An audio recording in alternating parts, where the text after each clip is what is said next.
Hello everyone, कैसे हैं आप सब लोग। आई होप सब लोग अच्छे होंगे, सब लोग मज़े में होंगे। तो आज की इस वीडियो में पढ़ने वाले हैं कि हमें सर्कुलेटरी सिस्टम क्या होता है, सर्कुलेटरी सिस्टम की रिक्वायरमेंट क्यों है, और साथ में हम लोग ब्लड के बारे में पढ़ेंगे जिसके थ्रू पूरा ये सब हमारा जो ऑक्सीजन, न्यूट्रिएंट्स और जितनी एसेंशियल चीज़ें हैं उनका सर्कुलेशन होता है। हमें अलग अलग टिश्यूज़ को भेजना होता है, कैसे भेजा जाता है। देखिए, सबसे पहले तो हमारे पास पॉइंट आता है जब हम सर्कुलेशन सिस्टम की बात करते हैं तो सर्कुलेटरी सिस्टम की ज़रूरत ही क्यों है। देखिए, हमने ऑक्सीजन तो ले लिया एनवायरनमेंट से, न्यूट्रिएंट्स ले लिए खाने से, अब उनको लिविंग टिश्यू तक पहुंचाया कैसे, क्योंकि लिविंग टिश्यू को उनकी रिक्वायरमेंट है ताकि उनका हेल्दी फंक्शनिंग चलता रहे।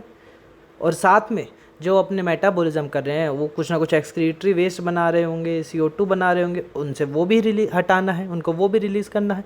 तभी वहाँ पे हमारे पास सर्कुलेटरी सिस्टम की रिक्वायरमेंट आई कि जो सर्कुलेटरी सिस्टम है वो इन ऑक्सीजन को, न्यूट्रिएंट्स को, जो खाना की चीज़ें हैं, जो एसेंशियल चीज़ें हैं और कुछ एसेंशियल मॉलिक्यूल्स जो हैं उनको लिविंग टिश्यू तक ले जाएगा ताकि वो अपनी हेल्दी फंक्शनिंग कर सके, वो अपना मेटाबॉलिज्म करेंगे और जो उन्होंने CO2 जो एक्सक्रीटरी वेस्ट बनाया है उनको वहाँ से लिविंग टिश्यू से लेकर भी आ जाएगा और स्पेसिफिक ऑर्गन के पास भेज दिया जाएगा जहाँ से उनका रिलीज़ होगा, एक्सक्रीशन होता है। ठीक है, तो सबसे पहले हम लोग पढ़ने वाले हैं कि अगर हमारे पास हम सर्कुलेटरी सिस्टम की बात कर ही रहे हैं तो हमें देखिए एनिमल किंगडम ने हमने कुछ सिंपल एनिमल्स भी पढ़ते जैसे पोरीफेरा, सिलेंट्रेटा था, और सबसे कॉम्प्लेक्स एनिमल पे आ जाएं जैसे कि ह्यूमन बींग्स जो है हम लोग सबसे कॉम्प्लेक्स एनिमल्स में आते हैं। तो जो पोरीफेरा और सिलेंट्रेटा है उनमें ना सर्कुलेटरी सिस्टम नहीं मिलता है।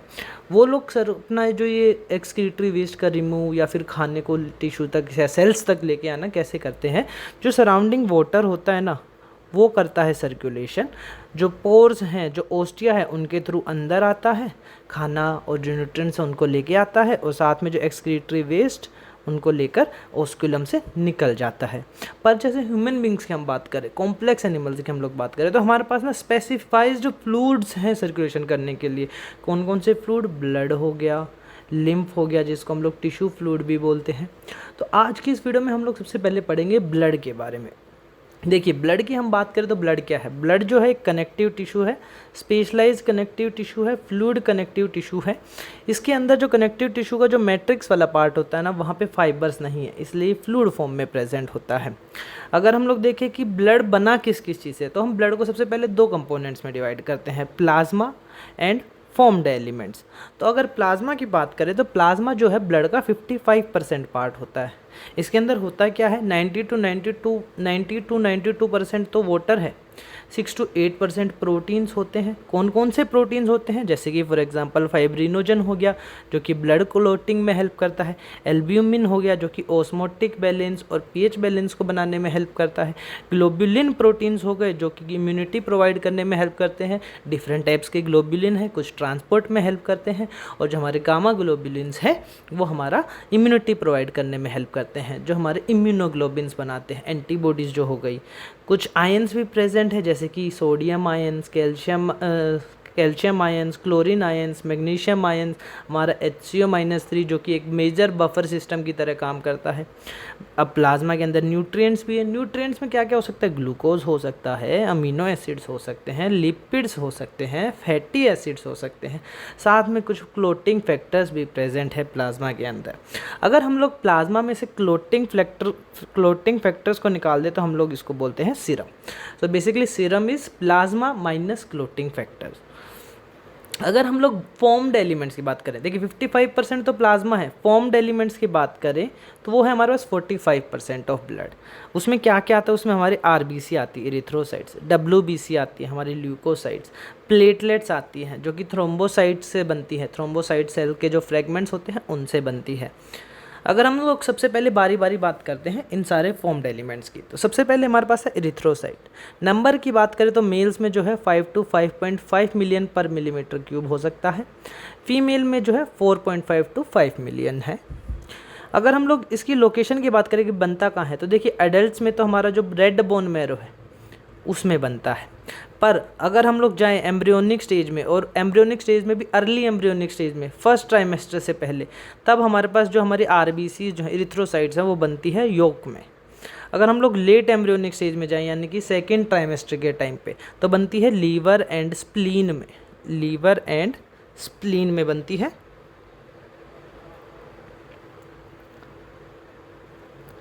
लीवर एंड स्प्लीन में बनती है। और हम लोग लेट एम्ब्रियोनिक स्टेज में जाएं यानी कि थर्ड ट्राइमेस्टर के टाइम पे, तो लीवर में बनती है सिर्फ, और स्प्लीन में भी नहीं बनती है।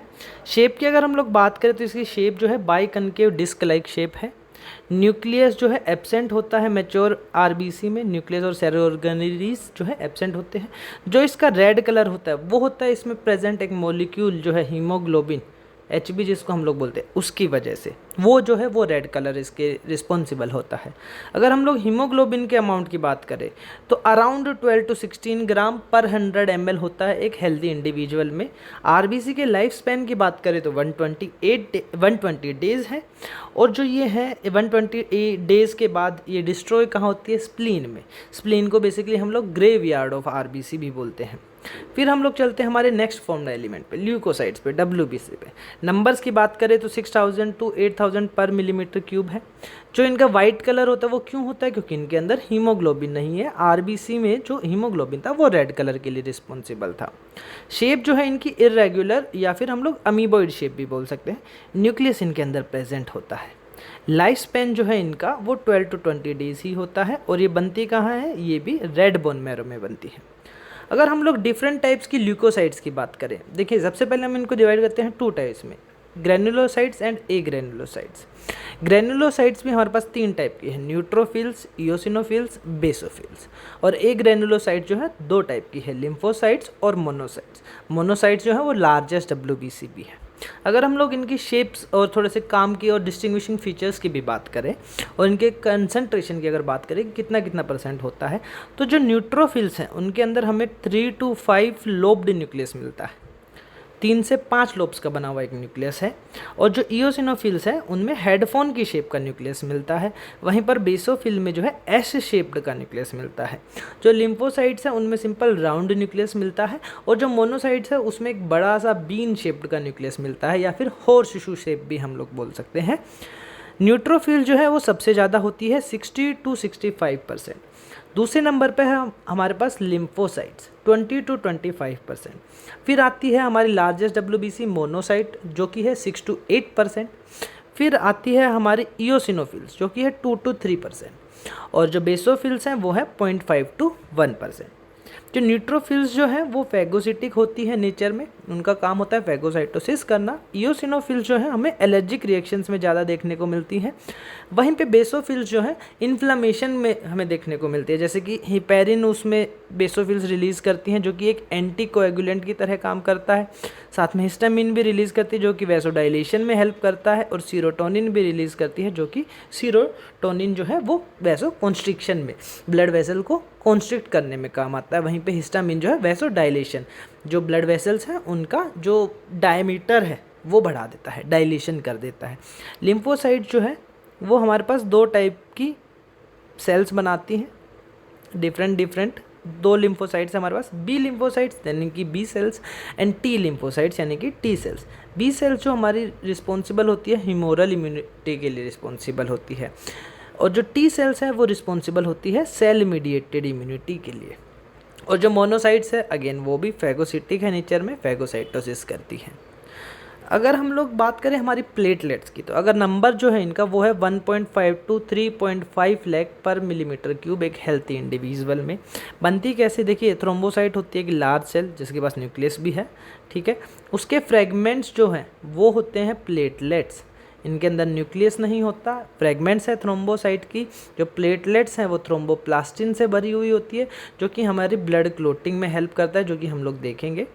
शेप जो है वो है प्लेट लाइक शेप, और न्यूक्लियस प्लेटलेट्स में, थ्रोम्बोसाइट्स में प्रेजेंट है बट प्लेटलेट्स में एब्सेंट है। ब्लड क्लोटिंग में हेल्प करती है। लाइफ स्पैन जो है 10 to 15 डेज है, और बनती कहाँ पे, अगेन रेड बोन मैरो में बनती है। अभी हम लोग जो ब्लड क्लोटिंग की बात कर रहे थे वो कैसे होता है, देखिए टिश्यू में कोई इंजरी हुआ, उससे थ्रोम्बोप्लास्टिन का प्रोडक्शन हुआ। देखो यहाँ पे हम लोगों ने क्या पढ़ा, थ्रोम्बोप्लास्टिन प्लेटलेट्स भरी होती है। तो जो टिश्यू इंजरी हुई वहाँ पे थ्रोम्बोप्लास्टिन का प्रोडक्शन हुआ जहाँ पे टिश्यू इंजरी हुई। अब उस थ्रोम्बोप्लास्टिन ने प्लेटलेट्स को अट्रैक्ट किया और उनको बोला कि तुम भी थ्रोम्बोप्लास्टिन सिक्रेट करो, तो और ज़्यादा थ्रोम्बोप्लास्टिन आ गया। अब फिर जो ब्लड में है ना, काफ़ी एक सीरीज़ ऑफ रिएक्शन चलती है, अलग अलग हमारे पास क्लोटिंग फैक्टर्स हैं। याद हमने पढ़े थे क्लोटिंग फैक्टर्स प्लाज्मा में। अब उसके की एक्टिवेट करता है प्रोथ्रोम्बिन को। नॉर्मली जो ब्लड में प्रेजेंट है प्रोथ्रोम्बिन वो इनएक्टिव होता है, थ्रोम्बोकाइनेज जो है वो हेल्प करता है प्रोथ्रोम्बिन के एक्टिवेशन में। साथ में कैल्शियम आयंस भी एक मेजर रोल प्ले करते हैं। थ्रोम्बिन एक्टिव हो गया। अब थ्रोम्बिन जो है अगेन वहाँ पे भी फिर से कैल्शियम एक मेजर रोल प्ले करेगा। वो फाइब्रिनोजन जो कि इनएक्टिव फॉर्म थी उनको उनकी एक्टिव फॉर्म में ले आएगा, फाइब्रिन्स। अब फाइब्रिन जो है वहाँ पे टिश्यू इंजरी जहाँ पे हुआ था वहाँ पे एक ऐसा फाइब्रिन्स का थ्रेड लाइक नेटवर्क बना देगा, ऐसे एक थ्रेड लाइक नेटवर्क बना देगा। और इस नेटवर्क में जो ये जाला बन गया इसके अंदर जो डेड फॉर्म्ड जो एलिमेंट्स है ब्लड के वो ट्रैप हो जाएंगे, जो कि बाद में क्लोट बनाएंगे। तो ऐसे होता है हमारे पास ब्लड क्लोटिंग और coagulation. Thank you so much, thank you for watching the video.